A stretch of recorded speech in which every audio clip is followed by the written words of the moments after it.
Ina Podcast.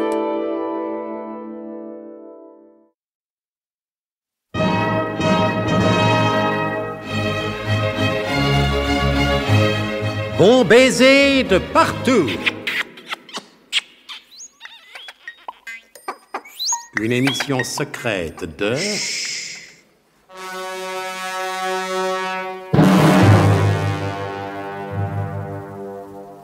Donc, le colonel Hubert de Guerlas... Enfin, je vous en prie, je suis assez grand pour savoir ce que j'ai à dire. Excusez-moi, j'ai voulu sauver la situation, oui. J'avais cru vous voir hésiter quand la lampe s'est allumée, là. Devant un micro, je n'hésite jamais, je parle. Oui.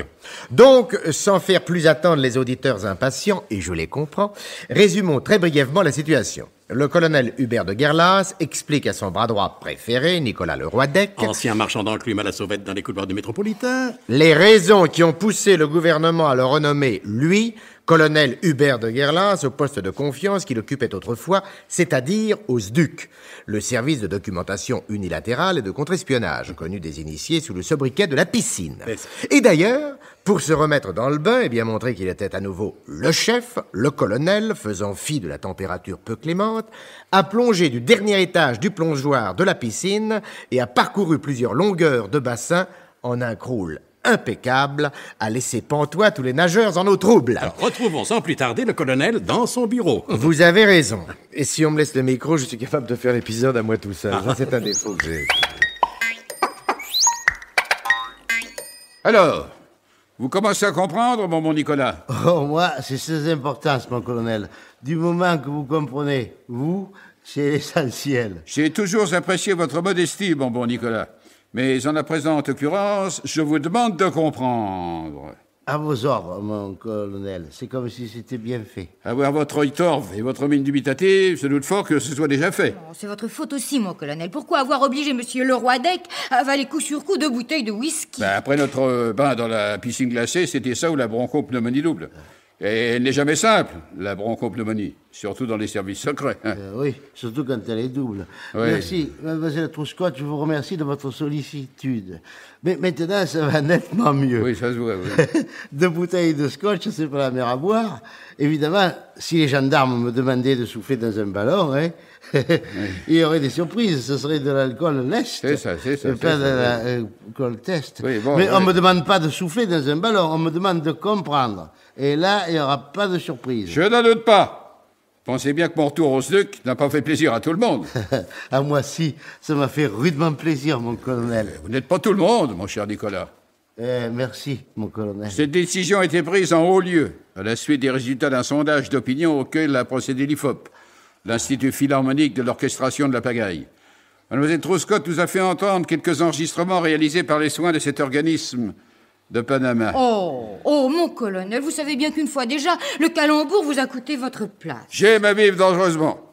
Quoi qu'il en soit, puisque vous dormiez, mon cher Nicolas, Moi occupé que vous étiez à cuver votre whisky, Mademoiselle Trouscott va vous faire ouïr d'autres enregistrements tout aussi caractéristiques que les premiers. Enregistrement réalisé à l'insu des intéressés à la terrasse du Café des hommes de bonne volonté et des femmes de mauvaise vie réunies. Mon cher Tanqueray-de-Lin, on dira ce qu'on voudra. Oui, ou on ne le dira pas si on ne le veut pas, mon cher Manche-de-Lin. Certes, mais qu'on le veuille ou non et qu'on l'admette ou pas, ça ne va pas. Non, en effet, ça ne va pas, et j'irai plus loin, ça ne va pas du tout. Non, c'est le moins qu'on puisse dire, mon cher Tanqueray-de-Lin. À condition d'y réfléchir, mon cher Manche-de-Lin. Voici maintenant un très court extrait d'un très long discours prononcé au banquet annuel des anciens du 4e zouave. Mes chers camarades, je n'irai pas par 4 chemins, ça ne va pas. Tenez, par exemple, la guerre. La guerre d'aujourd'hui. Eh bien, voulez-vous que je vous dise, ça ne vaut pas la guerre d'avant-guerre. Non, ça ne va pas. À présent, un reportage réalisé par une journaliste du Petit Astral illustré qui a téléphoné à la célèbre voyante extra-lucide... De la mer mort. Oh, mon colonel. La célèbre voyante extra-lucide, Madame la Lune. Bonsoir, Madame la Lune, bonsoir.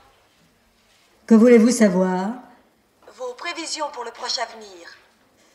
Pour le proche avenir et pour votre journal, madame, je prévois une série d'événements appelés à créer dans le monde des bouleversements considérables dont l'importance sera à la mesure de ce qui ne va pas dans l'univers. Ça ne va pas dans l'univers. Non, ça ne va pas bien du tout même. Peut-on espérer que ça aille mieux? On peut toujours espérer que ça ira moins mal que ça va actuellement, car tout n'est que conjoncture, qu'occurrence, que conjecture et que circonstance en rapport avec les événements qui s'y rattachent. Bref, je vois très clairement que ça ne va pas, et comme l'a dit Nostradamus dans la 5e centurie, quand ça ne va pas, on ne se sent pas bien. Merci, Madame la Lune. Je vous ferai 5 colonnes dans mon journal. Bonsoir, Madame la Lune. Bonsoir. Commencez-vous à comprendre, mon bon Nicolas? Oui, mon colonel. Depuis le temps que je me demandais ce que signifiait l'expression « 5 colonnes à la lune », cette fois, j'ai compris. Il ne s'agit pas de ça, mais de l'état d'esprit pessimiste qui règne actuellement dans les milieux les plus divers. Alors que c'est bientôt le printemps. Oui, mon colonel. Si vous voulez. Poursuivez, mademoiselle Truscott. Enregistrement réalisé au commissariat à l'énergie atomique, 29 rue de la Fédération, Paris 15e, téléphone 273 60 00. 2 énergiques commissaires atomistes conversent atomiquement et nucléairement. Dites-moi, mon cher collègue, il n'y a pas à tortiller du neutron pour friser protoniquement, mais force de frappe et de dissuasion est de constater que dans notre domaine, comme dans beaucoup d'autres d'ailleurs, ça ne va pas. Non, en effet, radioactif. Mon cher collègue, ça ne va pas, car depuis un certain temps, tant sur Terre que dans l'espace, on subodore un nombre certain de phénomènes aussi inexplicables qu'indéfinissables, donc positivement indétectables et irrepérables. Cependant, un point est acquis. Ces phénomènes ne tentent de se produire que lorsqu'ils ont tendance à se manifester. C'est évidemment une base de départ de réflexion expérimentale non négligeable. Et d'intérêt capital sinon majeur, mais tout de même, mon cher collègue, ça ne va pas. Effectivement, ça ne va pas, mon cher collègue. Alors, Nicolas? Du moment que ces messieurs disent que ça ne va pas, c'est que ça ne doit pas si bien aller que ça. Je ne vous le fais pas dire. Vous auriez dû pourtant, mon colonel, car j'ai eu assez de mal à le dire tout seul. Et savez-vous pourquoi ça ne va pas? Aucune idée, mon colonel. Si ça allait mieux, peut-être que j'aurais eu des idées. Mais compte tenu que ça ne va pas pour le monde entier, ça ne va pas mieux pour moi.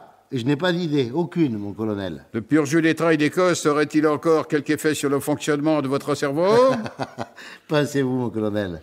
C'est pas 2 ou 3 bouteilles, ou sinon, on n'irait jamais dans les cocktails. Oui.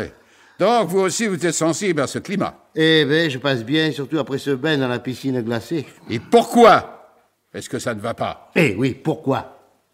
Le rayon a démonté le temps, mon bon Nicolas. Toujours ce satané foutu rayon a démonté le temps. Notre ennemi, aussi invisible que diabolique, a supprimé le temps de rire. Et pour les hommes, croyez-moi, c'est important le temps de rire. Les hommes ne rient plus.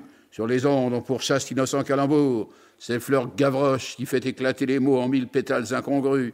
Le contre-paix devient honteux comme un flageolet hors de saison. Et parce qu'on est incapable d'être sérieux, on devient grave. Grave. Mais tout va changer. Maintenant que j'ai le SDUC bien en main... Oh, je vous en prie, Hubert. C'est pas une raison. Oh, excusez-moi, mademoiselle Truscott. Mon élan patriotique m'a entraîné à joindre le geste à la parole. Vive le SDUC! Ça y est, c'est reparti, comme en 14.